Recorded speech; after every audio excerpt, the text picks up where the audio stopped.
Excuse me, നിങ്ങളാണോ ടിൻഡുമോൻ? അല്ല, ഞാൻ പ്രശസ്ത നാടക നടൻ പുരുഷോത്തമനാണ്. എങ്കിൽ ഞാനാണ് ടിൻഡുമോൻ. നിങ്ങൾ താമസിക്കുന്ന വീട് അദ്ദേഹത്തിന്റെ അച്ഛന്റെ പേരിലുള്ളതാണ്. 3 മാസത്തെ വാടക ഇദ്ദേഹത്തെ ഏൽപ്പിക്കാൻ അദ്ദേഹത്തിന്റെ അച്ഛൻ പറഞ്ഞിരിക്കുന്നു. അതുകൊണ്ടാണ് അദ്ദേഹം ഇപ്പോൾ വന്നിരിക്കുന്നത്. ഇപ്പോ കാശില്ല, പിന്നെ വാ. എടാ, ഞാൻ തെറ്റിയാൽ മൂർഖൻ.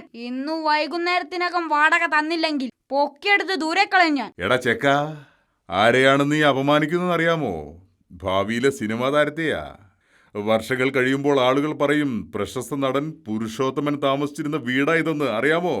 ഇന്ന് വൈകുന്നേരത്തിനകം വാടക തന്നില്ലെങ്കിൽ നാളെ രാവിലെ മുതൽ ആളുകൾ അങ്ങനെ പറഞ്ഞു നടക്കും.